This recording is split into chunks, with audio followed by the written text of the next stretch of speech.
कर्नाटक चुनाव की, जिसमें हो गई है बजरंगबली की एंट्री।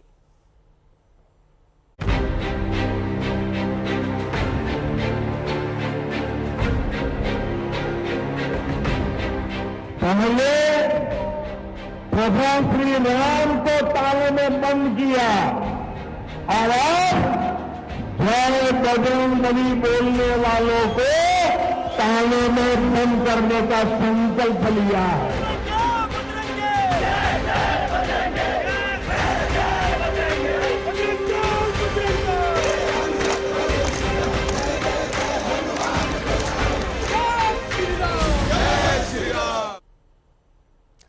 कर्नाटक चुनाव में वादों दावों के बीच जुबानी जंग का तूफान सा आ गया है। पहले सांप जहर के बाद अब राम हनुमान और मस्जिद के बयान लड़ाई में गूंज रहे हैं।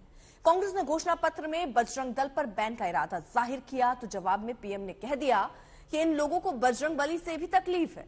अब बीजेपी ने इस मुद्दे को और बड़ा किया है। कर्नाटक से लेकर दिल्ली तक में सड़कों पर उतरने की तैयारी कर रहे हैं।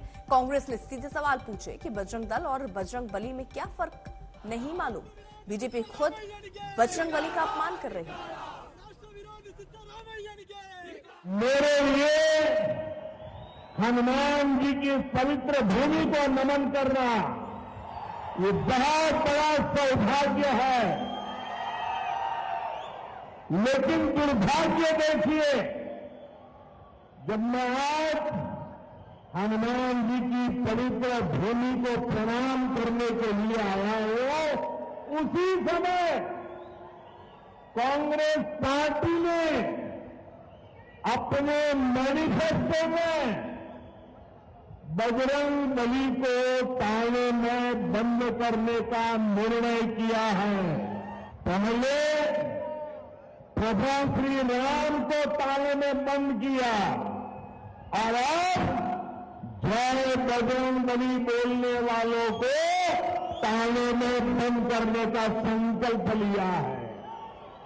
यह देश का दुर्भाग्य है कि कांग्रेस पार्टी को प्रभु श्री राम से भी तकलीफ होती थी और अब जय बजरंगबली बोलने वालों से भी तकलीफ हो रही है। तो बजरंग दल पर कांग्रेसी बैन के इरादे को बीजेपी ने धर्म से जोड़कर एक नया तूफान ला दिया है। बीजेपी वाले धर्म की राजनीति में गरज रहे हैं, तो कांग्रेस पूछ रही है कि बजरंग दल से तुलना करके बीजेपी बजरंगबली का ही अपमान कर रही है। This is just an attempt by the Congress party to save the PFI. ये पॉपुलर फ्रंट ऑफ इंडिया जैसे संगठनों को बचाने के लिए ये बहाने ढूंढते हैं, और वही कारण है जो बजरंगबली का अपमान करके और इस अपमान के माध्यम से पीएफआई को कैसे बचाया जाए उसकी कुचेष्टा ये कांग्रेस पार्टी करती है। तुष्टीकरण की राजनीति की यह पराकाष्ठा है। हम जो भी करते हैं सोच विचार करने के बाद करते हैं। जो हम समझते हैं कि हमारे संविधान के तहत उचित है, हम वो करते हैं। किसी को कोई नाम देकर किसी और से जोड़ना हम नहीं समझते हैं कि वो उचित होगा। आप राम के नाम पर, भगवान के नाम पर, वाहेगुरु के नाम पर, अल्लाह के नाम पर गलत काम करते हैं। अगर गलत काम करते हैं तो आपकी जवाबदेही तो होती है इस देश में, क्योंकि संविधान जहां तक आपको जिस सीमा तक जाने की आज्ञा देता है वहां तक आप जा सकते हैं, उसके आगे नहीं जा सकते। हर एक को अपनी कार्रवाई, अपनी कार्यशैली पर जवाब देना है और उसको जो मापदंड है कॉन्स्टिट्यूशन के, संविधान के, उस पर सही उतरना है। PFI is already banned. So what is the meaning of saying we will ban PFI? Essentially they said that we are going to ban Bajrang Dal.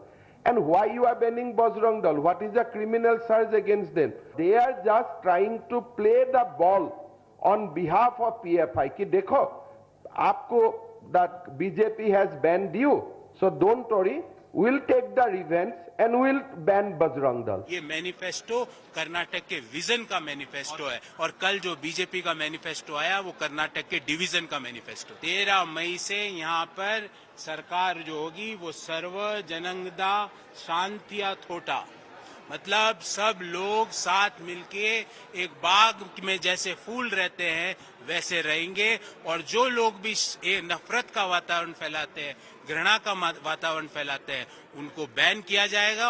और जो व्यक्ति इस काम में लिप्त है, नफरत का वातावरण समाज में घृणा फैलाते हैं, समाज में दंगे करवाने का काम करता है, उनको जेल में भी डाला जाएगा।